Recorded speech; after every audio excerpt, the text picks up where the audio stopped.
नमस्कार, corona update सम्बन्धी विशेष कार्यक्रममा स्वागत छ। म रमेश वाग्ले। दर्शकबिन, कोरोना भाइरसका कारण विश्वभर मृत्यु हुनेको सङ्ख्या पनि बढिरहेको छ। सङ्क्रमितहरूको सङ्ख्या एकदमै धेरै पुगिसकेको छ भने केही मानिसहरू, आधाभन्दा बढी मानिसहरू निको भएर घर फर्किएको अवस्था छ। अहिलेसम्म 1,56,56,000 भन्दा बढी मानिसहरू कोरोनाबाट सङ्क्रमित भएका छन्। विश्वभर 6,36,000 भन्दा बढी मानिसले कोरोना भाइरसकै कारण ज्यान गुमाएको अवस्था छ भने 95,43,000 भन्दा बढी मानिसहरू, झन्डै 1 करोड मानिसहरू निको भएर घर फर्किएका छन्। 50% नागेको छ निको हुने क्रम, तर सङ्क्रमण फैलिने क्रम नरोकिँदाखेरि मानिसहरूमा एक किसिमको आतंक यसले सृजना गरिरहेको छ। विश्वभरिको अर्थतन्त्र, राजनीति, स्वास्थ्य क्षेत्र, शिक्षा क्षेत्र, हरेक जसो क्षेत्रहरू, खेलकुद क्षेत्र, सबै क्षेत्रहरू कोरोना भाइरसकै कारण प्रभावित भएका छन्। टुरिज्म सेक्टरदेखि हरेक क्षेत्रहरू प्रभावित हुँदाखेरि विश्व अर्थतन्त्र नै चलायमान हुन सकिरहेको छैन। आर्थिक मन्दी त आउने होइन भनेर विश्वभरि चिन्ता व्यक्त गरिराखेको अवस्था छ। नेपालको पनि अवस्था त्यस्तै छ। नेपालमा 4 महिना लकडाउन गरेपछि लकडाउन त खुला गरिएको छ, तर लकडाउन खुला गरिसकेपछि फेरि समुदायमा सङ्क्रमण फैलिएको देखिन थालेको छ। यसले चिन्ता बढिराखेको छ कि फेरि हामी उठ्न नसक्ने गरी महामारीको प्रभावमा पर्ने त होइनौँ। यो चिन्ता छ नै। यस्तै चिन्तामा विश्वका धेरै देशहरू छन्। विश्वमै सबैभन्दा धेरै सङ्क्रमित भएको अमेरिका, जहाँ 41,69,000 भन्दा बढी सङ्क्रमितहरू छन् भने 1,47,000 भन्दा बढी मानिसले ज्यान गुमाएको अवस्था छ। त्यस्तै दोस्रो स्थानमा ब्राजिल छ। ब्राजिलमा 22,89,000 मानिसहरू सङ्क्रमित भएका छन् भने 84,000 भन्दा बढी मानिसहरूले ज्यान गुमाएको अवस्था छ। छिमेकी मुलुक भारतमा 12,88,000 मानिसहरू सङ्क्रमित भएका छन् र 30,000 भन्दा बढीले ज्यान गुमाएको अवस्था छ। रुसमा 7,95,000 मानिसहरू सङ्क्रमित छन् भने 12,000 भन्दा बढीले ज्यान गुमाएको अवस्था छ। दक्षिण अफ्रिका, जो अफ्रिकी मुलुकमा पछिल्लो समय फैलिँदै गएको छ कोरोना, र विश्व स्वास्थ्य सङ्गठनले पनि अफ्रिका अबको इपिसेन्टर हुन सक्छ र यसले अफ्रिकामा धेरै मानिसहरूलाई प्रभावित पार्न सक्छ भनिएको छ। त्यहाँ साउथ अफ्रिकामा 4,08,000 मानिसहरू सङ्क्रमित भएका छन् भने 6,000 बढीले ज्यान गुमाएको अवस्था छ। पेरुमा 3,71,000 मानिसहरू सङ्क्रमित भएका छन्, 17,000 बढीले ज्यान गुमाइसकेको अवस्था छ। मेक्सिकोमा 3,70,000 मानिसहरू सङ्क्रमित छन् भने 41,900 भन्दा बढी मानिसहरूले ज्यान गुमाएको छ। पछिल्लो 24 घण्टामा मात्रै त्यहाँ 8,000 भन्दा बढी सङ्क्रमितहरू फेला परेका छन्। छिमेकी मुलुक चीन, जहाँबाट कोरोनाको सङ्क्रमणको सुरुवात भएको थियो, यो अहिले विश्वको 26औं स्थानमा छ। त्यहाँ 83,750 मानिसहरू सङ्क्रमित भएका छन् भने 4,600 भन्दा बढी मानिसहरूले ज्यान गुमाएको अवस्था छ। पछिल्लो 24 घण्टामा 243 जना मात्रै त्यहाँ सङ्क्रमितहरू छन् र उनीहरू उपचार गराइरहेको अवस्था छ। नेपालमा 18,741 मानिसहरू सङ्क्रमित भएका छन् भने 43 जनाको 43 जनाले ज्यान गुमाएका छन्। 12,840 जना निको भएर घर फर्किएका छन् भने 5,358 जना मात्रै अस्पतालमा उपचार गराइरहेका छन्। तर नेपालको सन्दर्भमा अलिकति चिन्ता गर्ने विषय बनेको छ कि एउटा अनुसन्धान पनि भइरहेको छ। नेपालमा सङ्क्रमितहरूमा पर्याप्त लक्षणहरू देखिएनन्। किन देखिएनन् भनेर पनि यसको अनुसन्धान गर्नका लागि स्वास्थ्य अनुसन्धान परिषदले काम थालेको भनेर भनिएको छ। त्यसको आधिकारिक रूपमा चाहिँ पुष्टि भइसकेको अवस्था छैन, तर त्यस्ता बहसहरू भइरहेका छन्। 18,000 बढी मानिसहरू सङ्क्रमित हुँदाखेरि पनि धेरै मानिसहरूमा सङ्क्रमित भएको आधारमा सङ्क्रमणका लक्षणहरू पनि देखिएनन् र त्यो सङ्क्रमणको लक्षण नदेखिँदाखेरि मानिसहरूमा केही पनि हुँदो रहेछ कोरोनाले भन्ने एक किसिमको हेल्थ क्राइम पनि बढिरहेको छ। अर्कातिर सरकारलाई पनि कोरोना सङ्क्रमितहरूका लागि यति धेरै खर्च गरेर आइसोलेसनमा राखेर क्वारेन्टिनको व्यवस्थापनका लागि यति ठुलो बजेट खर्चिए पनि जसलाई देखिएको छ उनीहरूमा त्यस्ता खालका लक्षणहरू पनि देखिएका छैनन् र उनीहरूमा अरू प्रभावहरू पनि भएका छैनन् भनेर एक ढङ्गले सरकारलाई पनि लकडाउन आवश्यक छैन कि भन्ने जस्तो प्रभाव परेर पनि हुनसक्छ। उसले अनायासै लकडाउन खुल्ला गरेको छ, जबकि 2 जना सङ्क्रमित हुँदाखेरि लकडाउनको सुरुवात भएको थियो। यस बीचमा सङ्क्रमण फैलिन नदिनका लागि बाहिरबाट आएका मानिसहरूलाई क्वारेन्टिनमा राख्ने, क्वारेन्टिनको व्यवस्थापन गर्ने, एक ठाउँका मानिसहरू अर्को ठाउँमा नजाने जुन व्यवस्था गरियो त्यसको कारणले गर्दा सङ्क्रमण नफैलिएको क्रेडिट पनि सरकारलाई जान्छ। तर सरकारले अनायासै बिना योजना सङ्क्रमितहरूको सङ्ख्या बढिराखेकै बेलामा लकडाउन खुल्ला गरेको छ। सार्वजनिक यातायात सञ्चालन गर्नका लागि अनुमति दिइसकेको अवस्था छ। होटल रेस्टुरेन्ट सहितका स्थलहरू जो मानिसहरू विभिन्न थरी मानिसहरू पुग्ने ठाउँ हुन् त्यहाँ पनि खुला गरेर सञ्चालन गर्नका लागि आगामी 15 गतेदेखिको मिति तोकिएको छ। उडानका लागि र लामो दूरीका यातायात सञ्चालन गर्नका लागि आगामी भदौसम्मको समय तोकेको छ। यसरी हेर्दाखेरि सरकारले अब लकडाउन गरेर सकिँदैन भनेर खुल्ला गर्नेतर्फ लागेको छ। संसद रोकेको छ सरकारले। संसद रोक्दाखेरि चाहिँ कोरोनाको सङ्क्रमण फैलिरहेको हुनाले गर्दाखेरि संसद रोक्नुपर्नेको भनेर सरकारका मन्त्रीहरूले तर्क गरिरहेको अवस्था छ एकातिर। अर्कातिर होटल रेस्टुरेन्ट सार्वजनिक यातायात लामोदेखि छोटो दूरीसम्मका सञ्चालनको तयारी भइरहेको छ र सरकार केसँग कोरोनासँग डराइरहेको छ कि अन्य चिजसँगै भनेर पनि प्रश्नहरू उठिरहेको छ। यसबीचमा सङ्क्रमण फैलिएका आधारमा अलिकति जोखिमपूर्ण जस्तो देखिएको प्रदेश नम्बर 2 को पर्सा छ, जहाँ सङ्क्रमितहरूको सङ्ख्या बढिराखेको अवस्था छ। सङ्क्रमितहरू धमाधम बढिरहेका छन् अनि सङ्क्रमितहरूको परीक्षण गरेर उनीहरूको यात्रा हिस्ट्री, ट्राभल हिस्ट्री हेर्दाखेरि पनि उनीहरू कतै नगएकाहरू स्थानीयहरूमा सङ्क्रमण देखिएको छ। यसैलाई डाक्टरहरूले स्थानीयमा सङ्क्रमण फैलियो अर्थात् कोरोना चाहिँ समुदायमा फैलियो र यसले फरक रूप लिँदैछ भनेर त्यहाँ चिकित्सकहरूले व्याख्या गरिरहेको र सरकारलाई चेतावनी पनि दिइरहेको अवस्था छ कि उनीहरूले सङ्क्रमण यसरी फैलिरहेका बेला लकडाउन खुल्ला गरियो र परीक्षणको दायरा पनि विस्तार गरिएन भनेदेखि परिस्थिति विकराल आउन सक्छ। त्यहाँको वास्तविक अवस्थाको विषयमा अहिले हामी बुझ्ने प्रयास गर्दैछौँ। हाम्रा सहकर्मी नरेश सर्राफ यति बेला हामीसँग प्रत्यक्ष सम्पर्कमा हुनुहुन्छ। नरेशजी। हजुर रमेश सर। नरेशजी। हजुर हजुर रमेशजी। सङ्क्रमितहरूको ट्राभल हिस्ट्रीका आधारमा त्यहाँ जोखिम बढ्दैछ भनेर डाक्टरहरूले भनिरहेको अवस्था भनेर जानकारी आएको थियो। कति सङ्क्रमितहरू नयाँ फेला परेका छन् अनि फेला परेका सङ्क्रमितहरूको ट्राभल हिस्ट्री कस्तो पाइएको छ, तपाईँसँग भएको जानकारी बताउनुहोस्।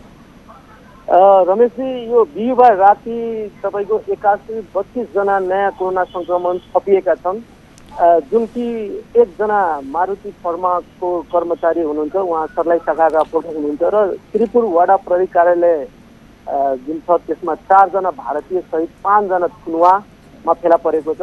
त्यसै गरी वीरगञ्ज वाडा नम्बर 10 का 6 जना, वाडा नम्बर 12 मुरलीका 4 जना, साथै वाडा नम्बर 2, 1, 9, 13, 14, 20 र वाडा नम्बर 29 का 20 र 29 का गरी भेटिएका छन्। त्यसै गरी पर्साकै भौराटार, पकामेनपुर, सुपरमाईमा पनि सङ्क्रमितहरू भेटिएका हुन् र उनीहरूको कोरोना सङ्क्रमणको पुष्टि भए लगतै अहिले स्थानीय प्रशासनले चाहिँ वीरगञ्जको गण्डकमा जुन आइसोलेसन वार्ड बनाइएको छ, अस्थायी कोभिड अस्पताल बनाइएको छ, त्यसमा ल्याउने प्रयास भइरहेका छन्। यद्यपि उहाँहरूको हिस्ट्री अहिलेसम्म प्रशासनले पत्ता लगाउन सकेको छैन। अहिले पर्सा जिल्लामा भन्नुपर्दा 3 दिनको भित्रमा लगभग 55 जना नयाँ कोरोना सङ्क्रमितहरू थपिएका छन्, जसमध्ये 1 जना विरुद्धको मङ्गलबार दिउँसो मृत्यु पनि भइसकेको छ। तर पनि अहिले पनि यहाँ जुन किसिमको वीरगञ्ज महानगरपालिका लगायत स्थानीय प्रशासनको लापरवाही देखिएको छ, एकदम चरम सीमामा नै पुगेको छ। यहाँ कुनै पनि जुन सङ्क्रमित भेटिएका छन् उहाँका पारिवारिक मा पनि अहिले जुन कल ट्रेसिङ गर्नुपर्ने वा उहाँको परीक्षण गर्नुपर्ने जुन अवस्था देखिएको छ, तर पनि उहाँहरूले गर्न सक्नु भएको छैन। हिजो जिल्ला प्रशासन कार्यालयमा पनि बैठक चलिरहेको थियो, तर सम्बन्धित अन्य निकायका उपस्थिति नभएका कारण आज चाहिँ 11 देखि 12 बजेभित्र उपस्थिति हुने गरी बैठक राखिएको छ। यहाँ सर्वपक्षीय भेला राखेर चाहिँ कल ट्रेसिङ र पिसिआरको दायरा कसरी बढाउन सकिन्छ र महामारी जुन किसिमको महामारी फैलिरहेको छ, यो संक्रमण भेटिएका छन्, यसलाई नियन्त्रण गर्नको लागि निषेधाज्ञा जारी गर्ने नगर्ने, लकडाउन पुनः गर्ने नगर्ने बारेमा पनि छलफल हुने भनेर हामीले जानकारी प्राप्त भइरहेको छ। तर पनि स्थानीय प्रशासनले यता छलफल गर्ने विषय जारी राखे तापनि यसको पिसिआरको दायरा वा उनीहरू जुन संक्रमितहरू भेटिएका छन् उनीहरूको परिवारलाई चाहिँ कसरी चेक जाँचको उसमा दायरामा ल्याउन सकिन्छ भनेर त्यसमा अहिले लागेका छैनन्।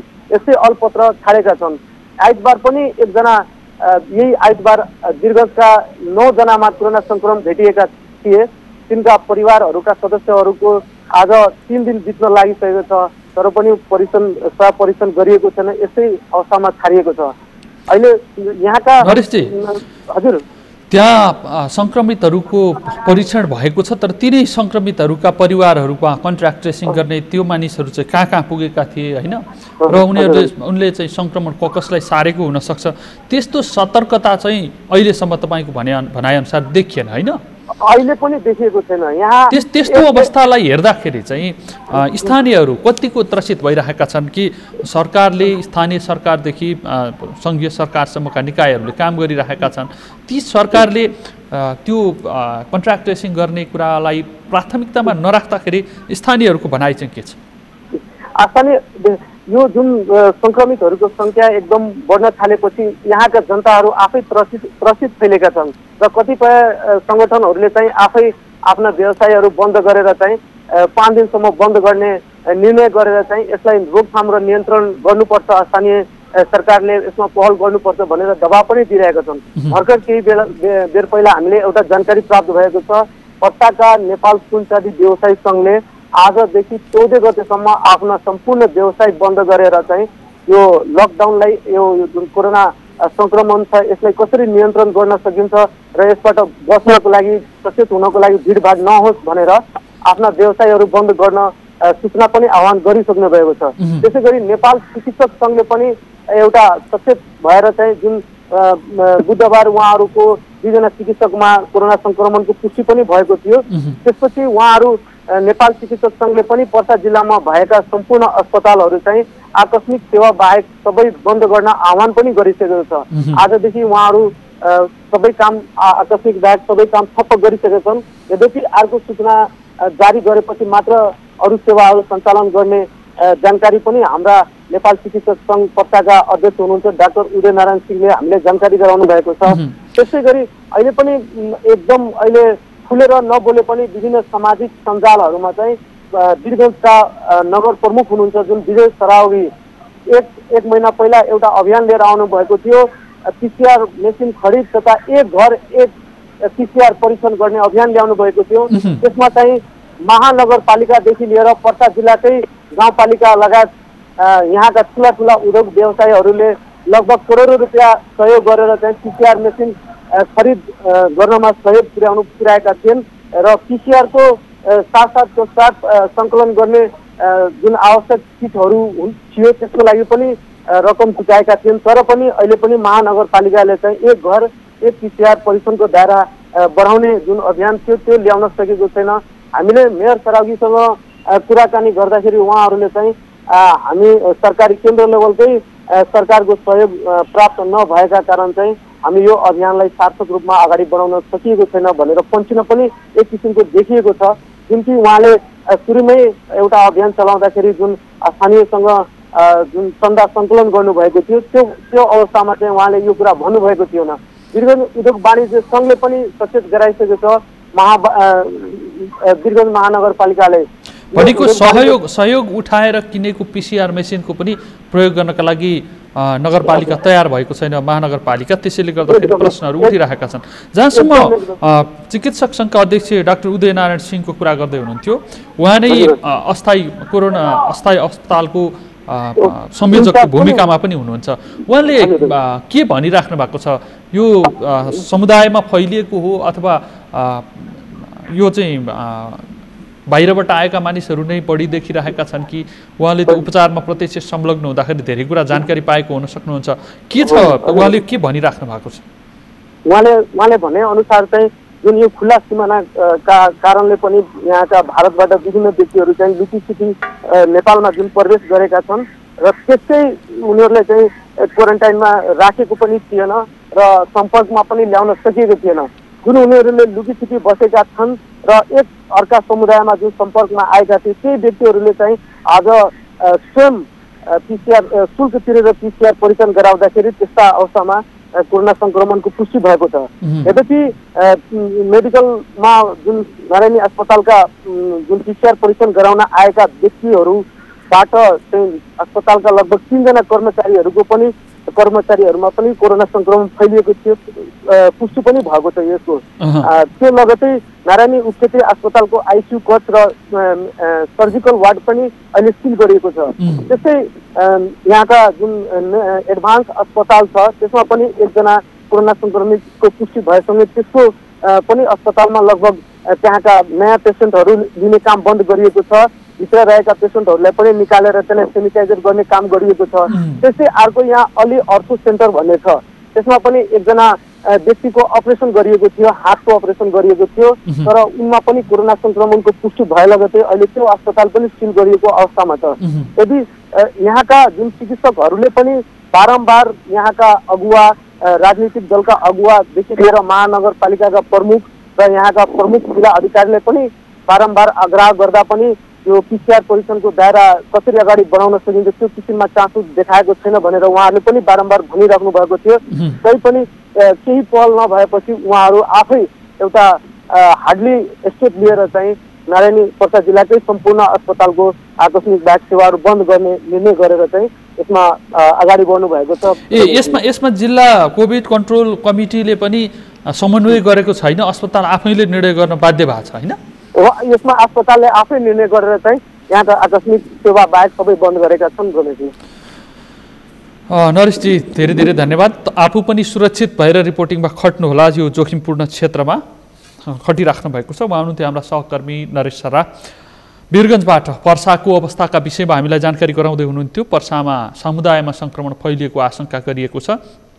खुल्ला सिमाना र लुकीछिपी भारतबाट आएका मानिसहरू घर घरमा बस्दाखेरि संक्रमण समुदायमा फैलिएको र यसले समस्या निम्ति आएको भनेर भनिएको अवस्था छ। लकडाउन 4 महिनापछि 120 दिनपछि सरकारले लकडाउन हटाएको घोषणा गरेको छ। तर लकडाउन हटाएको घोषणा गरे लगत्तै अस्पताल बन्द गर्नुपर्ने परिस्थिति वीरगञ्जमा देखिएको छ। पर्सामा भएको कुराले सरकार प्रभावित भएको छैन, सरकारलाई त्यति धेरै चासो भएको छैन भन्ने उदाहरण चाहिँ पर्साका प्रमुख जिल्ला अधिकारीको नेतृत्वमा भएको कोभिड कन्ट्रोल कमिटी छ। हरेक जिल्लामा कोभिडलाई कन्ट्रोल गर्नका लागि र त्यसलाई व्यवस्थापन गर्ने, आकस्मिक रूपमा निर्णय गर्ने, आकस्मिक रूपमा बजेट विनियोजन गर्ने, खर्च गर्ने संयन्त्रको रूपमा सिडिओको नेतृत्वमा स्थानीय तहका जनप्रतिनिधिहरू पनि रहने गरी कोभिड कन्ट्रोल कमिटी भनेर बनेको छ। त्यो कमिटी नै एक्टिभ भइरहेको छैन, परिस्थिति यस्तो छ भन्ने कुरातर्फ सचेत भइरहेको छैन। यसले सङ्घीय सरकारका प्रतिनिधिका रूपमा काम गर्ने प्रमुख जिल्ला अधिकारीका भूमिकामा पनि प्रश्न उठेको छ र सङ्घीय सरकार त्यतातिर चासो दिइरहेको छ कि छैन। यदि छैन भनेदेखि सरकारको ध्यानाकर्षण हुनुपर्ने आवश्यकता देखिएको छ। यस्तै अवस्था अन्यत्र पनि देखिँदै गयो भनेदेखि यतिन्जेल गरेको लकडाउनको चाहिँ के मतलब त र त्यसबाट अनेक प्रश्नहरू उठ्नेछन्। एकातिर लकडाउन का कारणले मानिसहरूको जनजीवन प्रभावित भएको अवस्था छ, अर्कातिर लकडाउन खोले लगत्तै संक्रमणको दर बढेको जुन अनुपातमा बढिरहेको छ त्यसले पनि मानिसहरूमा आतंक सिर्जना गरिरहेको छ। यतिमा मात्रै सीमित छैन, सलह किराको आतंकले गर्दाखेरि कर्णाली प्रदेशका थुप्रै भूभागहरू चाहिँ प्रभावित भएका छन् भने बाढी पहिरोका कारण देशका विभिन्न क्षेत्रका जिल्लाहरू प्रभावित भएका छन्। पहाडी जिल्लामा पहिरो र बाढीको प्रभाव देखिरहेको छ भने तराईका जिल्लामा डुबानको समस्या देखिरहेको छ। पहाडी जिल्ला जहाँ पहाडी पहिरोका कारणले धेरै प्रभाव भइरहेको छ, लकडाउन हटेपछि मानिसहरू सामान्य जीवनतर्फ फर्किने प्रयास गरिरहेका छन्, तर त्यसरी फर्किने प्रयासलाई पनि प्राकृतिक रूपमै आएको बाढी पहिरोले गर्दाखेरि बाटो भत्काइदिने, बाटो पहिरोले पुरिदिने लगायतका समस्या परेर रोकिरहेको अवस्था छ। तनहुँ जिल्लाको अवस्था चाहिँ के छ, कोरोनाको अवस्था के छ अनि प्राकृतिक विपत्तिका कारण समस्याहरू के छन् हामी बुझ्ने प्रयास गर्दैछौँ। सहकर्मी नारायण खड्का यति बेला प्रत्यक्ष सम्पर्कमा हुनुहुन्छ। नारायणजी। हजुर रमेश।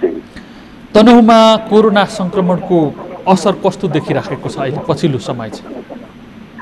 पछिल्लो समयमा तनहुँमा कोरोना संक्रमितहरू चाहिँ अलिक कमै भेटेका छन्। जस्तै आज एकजना मात्रै पुष्टि भएको छ। शुक्लागञ्ज नगरपालिकाको एकजना पुरुषमा संक्रमण पुष्टि भएको छ।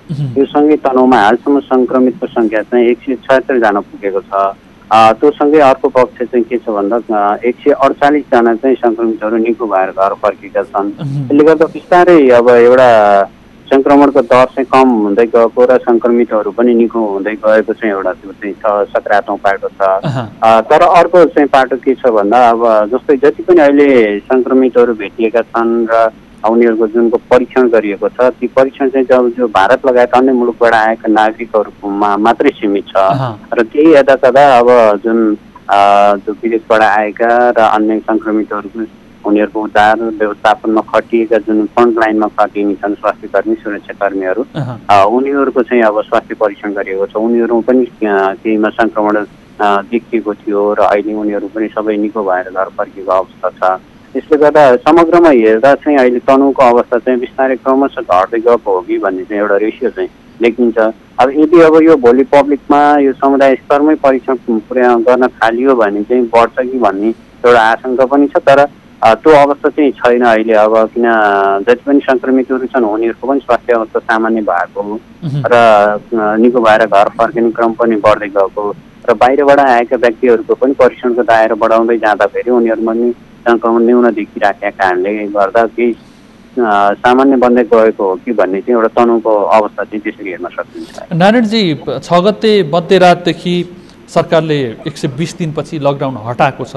लकडाउन हटिसकेपछि चाहिँ त्यहाँ बजारको चहल पहल मानिसहरूको जीवनशैली केही परिवर्तन भएको छ? यो लकडाउन नहटाउँदैदेखि पनि तनहुँमा एक किसिमको अब खुल्ला जस्तै हो। तनहुँ अब खासै केही समय चाहिँ बन्दबन्दी जस्तै भयो।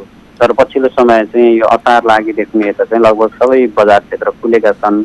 आवश्यक सुरक्षा सावधानीदेखि लिएर विभिन्न प्रावधान स्वास्थ्यका प्रावधानहरू अप्नाएर भन्ने पनि खासै त्यस्तो पनि छैन। तर सहज वातावरण बन्दै गएको छ र सबै बजारहरू व्यापार व्यवसायहरू खुलेका छन्। हिजोबाट सार्वजनिक यातायातहरू पनि चलेका छन्। मानिसहरूमा एक किसिमको अब मनमा त्रास त छ यो अब कोरोना भाइरस सङ्क्रमण भइहाल्छ कि भन्ने। अब सरकारले लकडाउन खोले पनि अब भाइरस सङ्क्रमण त्रास त कायमै छ, यो हटेको छैन। अब मानिसहरूमा एउटा त्रास त छ तर पनि अब सहज रूपमा अब पुरानै गतिविधिमा उनी दिनचर्यामा लयमा फर्किने प्रयास छ। सबै बजार क्षेत्रहरू खुलेका छन्। सार्वजनिक गाडीहरू सडकमा निकालिएका छन्। अब केही चलेका पनि छन् तर यात्रुहरूको सङ्ख्या न्यून छ। किनकि तनहुँमा अब अघिल्लो यो असार अन्तिम सातादेखि अहिलेसम्म लगभग दैनिक जसै यो वर्षा भइराखेको छ। पानी परेका कारणले धेरै बाढी पहिरोहरू गएको छ। बाढी पहिरोले जनधनको ठुलो क्षति पुर्याएको छ। अहिलेसम्म 13 जनाको मृत्यु भइसकेको छ बाढी पहिरोको कारण। 1 जना अझै पनि बेपत्ता भेटिएका छैनन्। 5-7 जना घाइतेको अवस्था छ। उनीहरूको उपचार जारी नै छ र करिब 200-300 हाराहारी घरहरू विस्थापित घर परिवारहरू विस्थापित भएका छन्। र अहिले पहिरोकै कारण पनि अब सरकारले लकडाउन खोले पनि तनहुँको केसमा हेर्ने हो भने प्राकृतिक रूपमै लकडाउनको अवस्था तनहुँ छ। पृथ्वी राजमार्ग यो पोत्रेदेखि मुङलिङ सडक खण्ड हो जुन यो बन्दीपुर गाउँपालिकाको वार्ड नम्बर 1 स्थित नाला भन्ने ठाउँ छ। त्यहाँ करिब 10 मिटर राजमार्ग पुरै भाँचिएको छ। त्यो भाँचिएको कारणले डाइभर्सन बनाएर यातायात सुचारू गराउने प्रयास पनि भएको छ तर त्यति सफल हुन सकिरहेको छैन। त्यहाँ धेरै अहिले पनि अब बिहान 8 बजेदेखि अहिले 12 बजेसम्म यातायात पुरै बन्द गराएर बाटो बनाउने काम भइराखेको छ। तर त्यहाँ एकदम जटिल अवस्था त्यो पहिरोको कारणले गर्दा तलैदेखि गजुर बनाएर बनाउनलाई लामो समय लाग्ने र डाइभर्सन बनाउँदा पनि डाइभर्सन पानीका कारणले गर्दाखेरि त्यति सहज भइराखेको छैन। र अन्य ग्रामीण सडकहरू भित्री सडक खण्डहरूमा पनि ठाउँ ठाउँमा पहिरो गइराखेको कारणले यातायात सुचारू हुन सकिरहेको छैन। एउटा जटिल अवस्था। सार्वजनिक यातायात सुचारू गर्ने भनेर केही सहज ठाउँमा निकाल्ने प्रयास त भएको छ तर ग्रामीण क्षेत्रसम्म जोड्ने अनि सबै मानिसहरू बाहिर आउने अवस्था चाहिँ बाढी पहिरोको कारणले छैन। त्यो चाहिँ छैन किन आम मानिस अहिले अब सहज रूपमा यसै पनि खोलेर उनीहरू सार्वजनिक यातायातमा सवारी साधनमा यात्रा गर्ने अवस्था त्यसै पनि छैन। जुन बजार क्षेत्र जस्तै दमौली डुम्रे आबुखैरेनी यता भन्सार भयो तुलेगौडा खैरिन्टार भिमाद यी अब मुख्य बजार हुन् जिल्लाका। यी बजार क्षेत्र पूर्ण रूपमा खुलेका पनि छन् र त्यहाँ सीमित बजार क्षेत्रहरूमा चल्ने आन्तरिक सार्वजनिक गाडीहरू चाहिँ चलेका छन् खुलेका छन् सीमित मात्रामा। त्यो पनि उनीहरूले सहज रूपमा यात्रा के अरे यात्रुहरू नपाएको र यात्रुहरू पनि सहज रूपमा यात्रा गर्न नमानेको जस्तो त्यस्ता कुराहरू गुनासो पनि आउन थालेका छन्। यसले गर्दा अब सरकारले लकडाउन त खोल्यो तर प्राकृतिक रूपमा तनहुँ एक किसिमको लकडाउनकै अवस्थामा भइराखेको अवस्थाले यो प्राकृतिक विपत्तिले पनि ठुलो चुनौती दिएको छ कोरोना सँगसँगै तनहुँवासीलाई। र त्यसलाई सहज रूपमा यो पहिरो हटाउनेदेखि राजमार्गहरू भित्री सडकहरू खुलाउने प्रयास पनि भइराखेको छ। यही अनुसार जनधनको पनि क्षति भएको छ। अझ तनहुँमा भन्यो भने बाढी पहिरोले कृषि क्षेत्रमा चाहिँ ठुलो क्षति पुर्याएको छ। कृषकहरूले लगभग यो असारे धान खेती रोपेर भ्याउने क्रम भइराखेको छ, अन्तिम अवस्थामा पुगेको थियो। करिब 600 हेक्टर क्षेत्रफल धान खेत पुरिएको छ यो बाढी पहिरोको कारणले गर्दा। जस्तै कतिपय किसानहरूले चैतमा रोपेको धान पाकेको थियो त्यो झन्काउन पनि भ्याइसकेका थिएनन् र मकै खेतीहरू पनि पाकेको थियो, त्यो पनि बाढी पहिरोले पुरिएको अवस्था छ। त्यसले गर्दा करिब 10 करोड हाराहारीमा यो कृषि क्षेत्रमा चाहिँ क्षति पुगेको भन्ने एउटा प्रारम्भिक अनुमान गरिएको छ। र खेती लगाउने सिजनमा चाहिँ यो वर्ष धान धेरै क्षेत्रमा रोपिने भयो। सहरका मानिसहरू पनि गाउँ फर्किए, बाहिर बसेका मानिसहरू पनि जिल्लामा गाउँमै आएर बसे। यसकारण खेती बढी हुने भयो भन्ने एक किसिमको खुसीको समाचार थियो। तर त्यो खुसीको समाचार चाहिँ टिक्न सकेन। बाढी पहिरो फेरि त्यो दुःखद अवस्था सिर्जना गरिदियो। यो सँगसँगै नै नारायणजी त्यो खेती भइराखेका ठाउँहरू छन्, ती ठाउँहरूमा चाहिँ अर्को के खेती हुनसक्छ? अब फेरि बिउ राखेर रोप्नलाई त धान रोप्नका लागि अथवा कोदो रोप्नका लागि त त्यो त सिजन पुरेर त बस्दैन, सिजन गइसकेको अवस्था छ। अहिले तत्काल लगाउन पनि मिल्ने र उत्पादन पनि राम्रै दिने केही बाली हुनसक्छ भनेर कृषि ज्ञान केन्द्र सहितका केही निकायहरूले त्यस्तो चासो राखेको पाइया छ? कृषि ज्ञान केन्द्रले यो विषयमा नि सोचिरहेको छ। अस्ति केही दिन अगाडि कृषि ज्ञान केन्द्र प्रमुखसँग कुराकानी भएको थियो। उहाँले भन्दै हुन्थ्यो कृषिको अब क्षतिको विवरण सङ्कलन हुँदैछ। अब कृषकहरूले पनि कहीँ उब्रिएका बिउहरू खोज तलास गरेर रोप्ने त्यो काम पनि गरिराखेका छन् र अन्य अब विकल्पहरू पनि खोजी भइराखेको छ स्थानीय तह र यहाँका अन्य सरकारवाला निकायले पनि। अब त्यो बाढी पहिरोले क्षति पुर्याएको ठाउँमा अन्य कुनै विकल्पहरू कुनै बिउहरू उन्नत जातको बिउ समयमै अब छोटो समयमा खेती गर्न सक्ने त्यो प्रक्रिया पनि हेरेका छन्। अब अहिले तनहुँमा धान खेतीको क्षेत्रफल पनि वृद्धि भएको छ। अहिले युवाहरू सबै ग्रामीण क्षेत्रमा आएका कारण समयमा अब त 6 भन्दा पनि थियो किनभने विनाश भएको अवस्था छ। तर अब त्यो चाहिँ विकल्पहरू चाहिँ खोजिँदैछन्। अब कृषकहरूले पनि अब कोही पछि राखेका बिउहरू पनि कसैबाट अब ल्याउने सरसाप्ती गर्ने जस्तो कुराहरू गरेर अब कोही अब त्यही पाङ्गो हटाएर पनि त्यो पहिलो रोपेको बिउलाई निकालेर पनि रोप्ने प्रयास पनि गरिराखेका देखिएको छ। र अब त्यसका विकल्पहरू के हुन्छन् भन्ने विषयमा खोजी पनि राखिएको छ, त्यतिको सङ्कलन पनि भइराखेको अवस्था। नारायणजी तनहुँ चाहिँ यातायातका हिसाबले पोखरासँग जोडिएन भनेदेखि आर्थिक चहल पहल पनि नहुने र पोखरासँगै उसको प्रत्यक्ष सम्बन्ध रहेको स्थान पनि हो। त्यहाँबाट पोखरासम्म सञ्चालन गरिएको छ कि छैन यातायात? जिल्लाभित्र मात्रै भनेर सरकारले निर्णय गरेको छ, के छ त्यहाँको अवस्था चाहिँ? तनहुँको स्थिति चाहिँ अब करिब 72 किलोमिटर पृथ्वी राजमार्गले तनहुँ जिल्ला छोएको छ र यही राजमार्ग हुँदै जस्तै गण्डकी प्रदेशको प्रवेशद्वारकै रूपमा लिन्छौँ हामी मुलिङको पुललाई। अब त्यहाँबाट आबुखेरिनी गाउँपालिकाबाट गण्डकी प्रवेश यो राजमार्ग भएर प्रवेश गर्ने मुख्य द्वार हो। यो राजमार्ग अवरुद्ध भयो भने यो गण्डकी प्रदेशको धेरै क्षेत्र जिल्लामा प्रभाव पार्छ। यहाँको आर्थिक चलायमानदेखि लिएर हरेक गतिविधिहरू प्रभावित हुन्छन्। यसले गर्दा अहिले यो पृथ्वी राजमार्गमा करिब 5-6वटा ठुलो पहिरोहरू गएका छन् र पहिरोले गर्दा सडक पुरै पूर्ण रूपमा क्षतिग्रस्त अवस्थामा छन्। जोखिम यात्रा गर्न पनि जोखिमपूर्ण छन् र अहिले एक ठाउँको पहिरोले निकै सताइराखेको छ। त्यो अब कसरी सहज बनाउने भन्ने त्यसै भन्न तत्काल हुने अवस्था पनि छैन, डाइभर्सनले पनि त्यति अवस्था छैन। र यातायातका साधनहरू सार्वजनिक यातायातका साधनहरू पनि चलाएका छन्। जस्तै साना गाडीहरू, ट्याक्सीहरू, माइक्रोहरू चाहिँ अब पोखरा जाने आउने त क्रम त छ जिल्लाबाट। लामो दूरीको अन्य बाहिर जान सकिरहेको अवस्था चाहिँ छैन। ठुला अब यताबाट मिनी बसहरू चाहिँ उनीहरू दमौली यता भिमाद हुँदै पोखरातर्फ त गएको, तर पोत्रीसम्म उनीहरूले यताबाट प्यासेन्जरहरू लिएर जाने यात्रुहरू र पोत्रीबाट अर्को अब उता पोखराबाट आएको गाडीले सिफ्ट गरेर लिएर जाने गरेको भन्ने कुरा नै आइराखेको छ।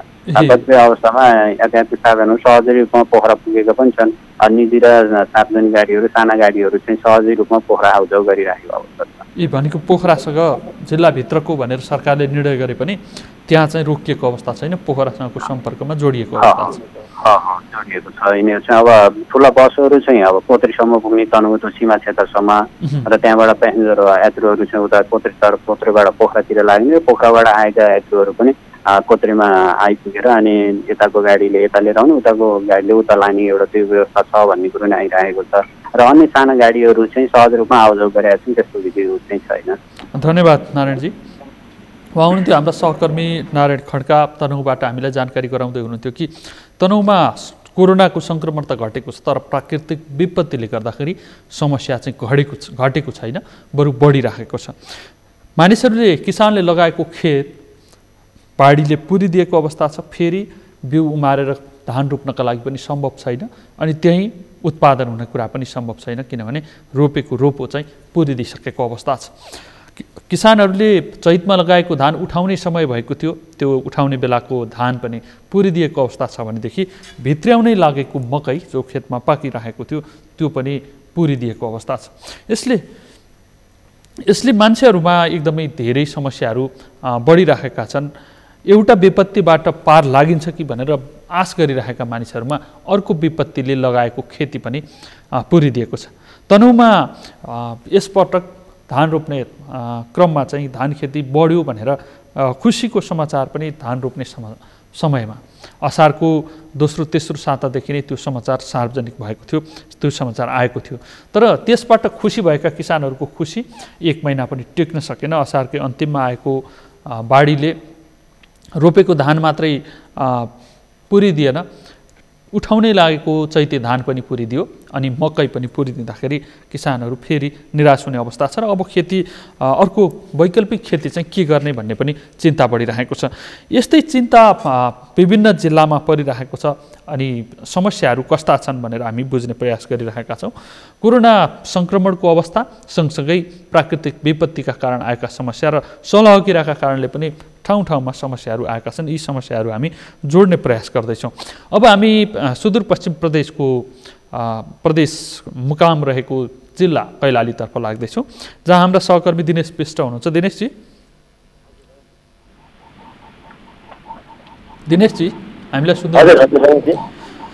दिनेशजी, कैलालीमा कोरोना सङ्क्रमितहरूको अवस्था चाहिँ के छ? मानिसहरू सङ्क्रमण मुक्त जिल्लाको रूपमा आउने चरणमा आइरहेको हो अथवा सङ्क्रमितहरू चाहिँ नयाँ भेटिने क्रम बढिरहेको अवस्था छ? कैलालीमा हालसम्म 985 जना कोरोना सङ्क्रमित पुगेछन्, करिब 1000 जना पुगेको अवस्था छ। यसमध्ये अधिकांश करिब 700 जना डिस्चार्ज भइसकेको अवस्था छ अस्पतालबाट। त्यसैगरी सुदूरपश्चिम प्रदेशभरि 4177 जना कोरोना सङ्क्रमित पुगेका छन्। तीमध्ये 2233 जना डिस्चार्ज भइसकेको अवस्था हो भने 8 जनाको मृत्यु भइसकेको अवस्था छ। यी बाहेक केही चाहिँ विभिन्न आइसोलेसनमा उपचाररत छन् भने केही क्वारेन्टिनमै पनि रहेका छन्। अहिलेसम्म बढ्ने क्रम भन्दा विगतको तुलनामा त धेरै घटेको अवस्था हो, तर अहिलेको अवस्थामा प्रदेशभरिको अवस्था हेर्दाखेरि त्यही हिजो मात्रै 35 जनामा कोरोना पुष्टि भएको अवस्था थियो। त्योभन्दा अघि 15, 20, 25, 30 यो अनुसारले एभरेजमा कोरोना पुष्टि भइरहेको अवस्था छ। योबाट मुक्ति हुने अवस्था पनि छैन, किनभने सुदूरपश्चिम प्रदेश त भारतबाट आउने नागरिकको सङ्ख्या रोकिएको छैन। पहिलाको तुलनामा धेरै कम भए पनि केही मात्रामा 100, 150, 200, 300 जना यो तरिका यो हिसाबले सुदूरपश्चिमका विभिन्न नाका भएर स्वदेशभित्री नागरिक आइरहेका छन्। यो कारणले उहाँहरूलाई क्वारेन्टिनमा राखिरहेको अवस्था छ। केही स्थान तहले भने होम आइसोलेसन, होम क्वारेन्टाइनमा पठाइरहेको अवस्था छ। त्यो कारणले भारतबाट आउने क्रम पटक्कै नरोकिएका कारणले पनि कोरोना सङ्क्रमण रोकिन नसकेको अवस्था हो। तर समुदाय स्तर हो भने त्यति गइ नसकेको अवस्था। समुदायमा अब त्यो अनुसारको कन्ट्याक्ट ट्रेसिङ र समुदायमा जाँच पनि सुरु त्यति भएको अवस्था छैन। त्यो कारण जो अहिले भइरहेका छन् बाहिरबाटै नै आएकाहरू चाहिँ बढी कोरोना सङ्क्रमित भएको अवस्था भनेको समुदायमा फैलिएको छैन, बाहिरबाट आएकाहरूको चाहिँ कन्ट्याक्ट ट्रेसिङ गर्ने अनि होम क्वारेन्टाइन वा बाहिर बनाइएका क्वारेन्टिनमा राख्ने र परीक्षण गर्ने कुरा भइरहेको छ। परीक्षणको दायरा चाहिँ विस्तारित भइरहेको छ अथवा यो फेरि क्वारेन्टिनमै सीमित भएर घटिरहेको अवस्था छ दिनेशजी? यो पक्कै पनि जुन परीक्षणको दायरा जसरी अब समुदाय स्तरमा जानु बाहिरबाट आउने नागरिक घटेसँगै समुदायमा जानुपर्ने अवस्था त विगतमा एउटा मात्रै यहाँ प्रयोगशाला र त्यसपछि बाहिर पठाउनु पर्ने बाध्यता चाहिँ काठमाडौँ सुर्खेतका प्रयोगशालामा भएर पनि चेक जाँच भएको अवस्था। अहिले त डडेलधुरा अस्पतालमा पनि प्रयोगशाला स्थापना भइसकेको अवस्था छ। त्यसपछि करिब असारमै सुरु गर्ने भनेर प्रदेश सरकारले मगाएका 3वटा PCR मेसिन पनि स्थापना नसकेको अवस्था छ। हुन त त्यही पनि सामानहरू धेरै पुगिसकेको अवस्था छ। त्यसकारण अहिले धनगढी र डडेलधुराबाट परीक्षण भइरहेको अवस्था हो। जुन अनुसारले सुरुमा तीव्र गतिमा परीक्षण भयो त्यो अनुसारले जान सकेन। पछिल्लो अवस्थामा पनि बाहिर पठाएर त्यो क्वारेन्टाइनकै व्यक्तिहरू केहीको त परीक्षणै नगरी पठाए, त्यसपछि विरोध आएपछि त्यसपछि मात्रै परीक्षण गरेर पठाइएको अवस्था हो।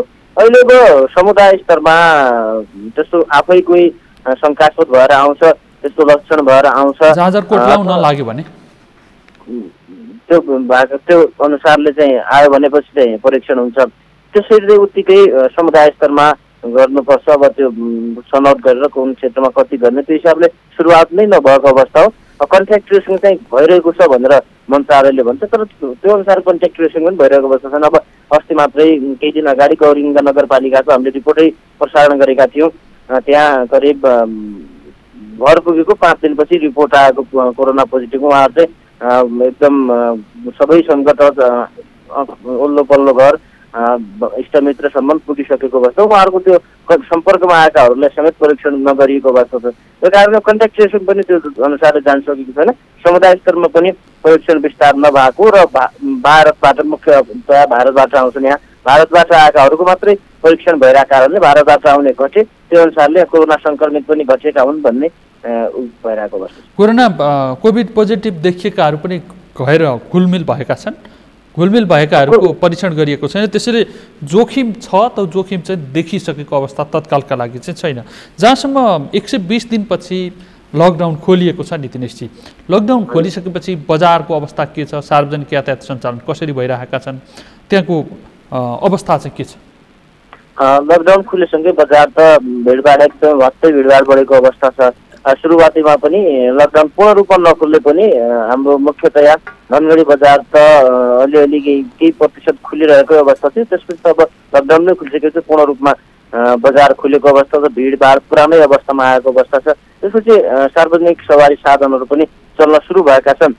अब त्यसमा अब सवारी साधन लगायत अब जुन बजारमा हिँड्ने अहिले ब्याङ्क वित्तीय संस्थाहरूमा भिड त्यस्तै हुन्छ। त्योमा त्यति अब भिडभाड बढ्यो, तर सुरक्षा नअपनाएको कारणले जोखिम चाहिँ बढाएको अवस्था छ। जहाँसम्म बाहिरी जिल्लासँगको सम्पर्क छ नि, त्यो चाहिँ यातायात सम्पर्क भइरहेको छ कि छैन? लकडाउन अवधिमै पास लिएर घुम्न निस्किनेहरूको सङ्ख्या कस्तो रह्यो, केही जानकारी छ तपाईँसँग? लकडाउन अवधिमै पास लिनेको जुन अब पहिलाको अवस्थामा चाहिँ पास अनिवार्य भनेको थियो, जुन सेकेन्ड स्टेजको जुन लकडाउन अलिक खुकुलो भएको अवस्थाको त्यसपछि पास पनि अनिवार्य भएन।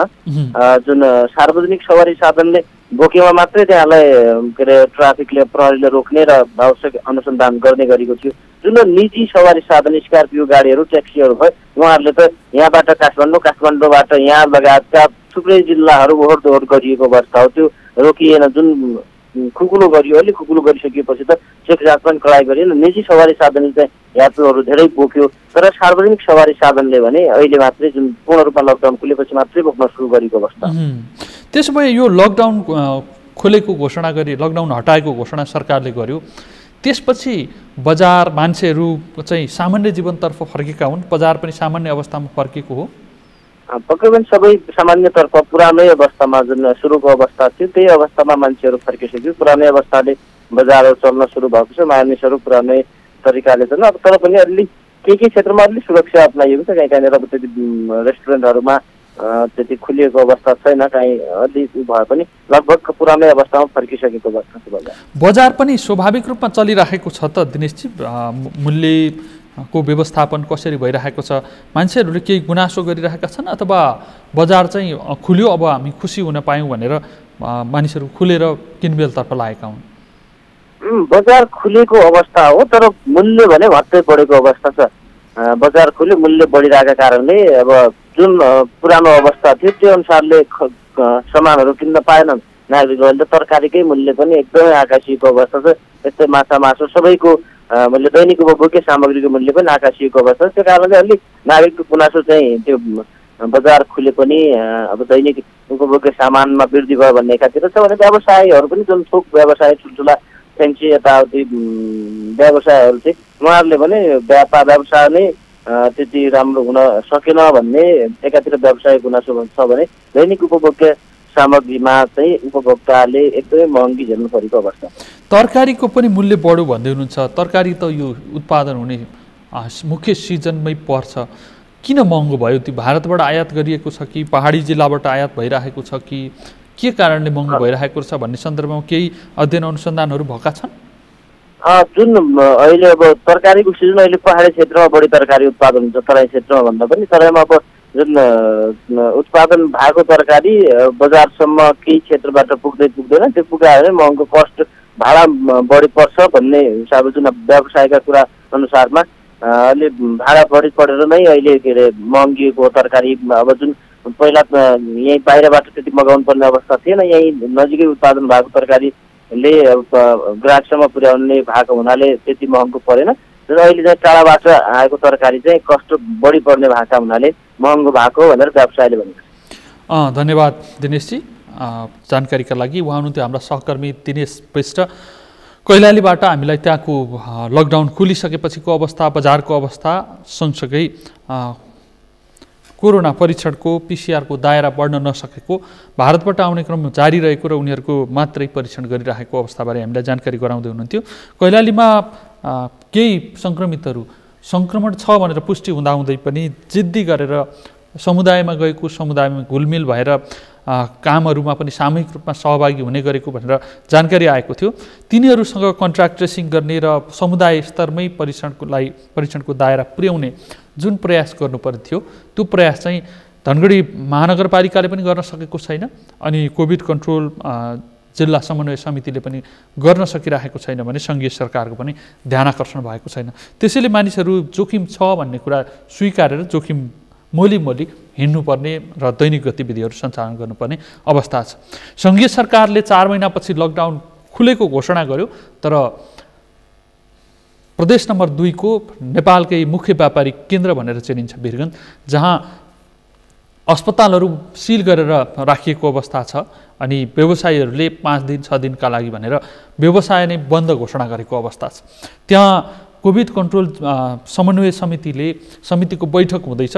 बैठकले निषेधित क्षेत्र घोषणा गर्ने कि नगर्ने भन्ने सन्दर्भमा त निर्णय गर्छ, तर नारायणी अस्पताललाई पनि जहाँ कोरोना विशेष अस्पताल बनाएर त्यसलाई अस्थायी अस्पताल चाहिँ गण्डक अस्पतालमा सारिसकेपछि त्यहाँ सामान्य उपचारहरू गरिएको थियो, त्यहाँ पनि सङ्क्रमित भेटिसकेपछि अस्पतालले एकल निर्णयबाट नै अस्पताल सिल गरेर आकस्मिक बाहेकका सेवाहरू बन्द गरेको अवस्था छ। यो अवस्थाले नै सरकारलाई चनाखो हुन र जहाँ जस्तो समस्या पर्छ त्यो समस्यासँग ट्याकल गर्नका लागि आफूलाई तम्तयार राख्ने, आफ्ना संयन्त्रहरूलाई चाहिँ तम्तयार बनाएर राख्नुपर्ने अवस्था छ। अबका दिनमा सरकारले यसलाई कसरी ट्याकल गर्छ भन्ने कुरा चाहिँ चासोको विषय भएको छ, तर सरकार सचेत हुनु आवश्यक छ। सँगसँगै नागरिक पनि सचेत भएर कोभिडसँग लड्नका लागि, कोभिडबाट बच्नका लागि चाहिँ हरेक मानिसहरू आफ्नो ठाउँबाट नै क्रियाशील हुनुपर्ने र सचेत हुनुपर्ने आवश्यकता छ।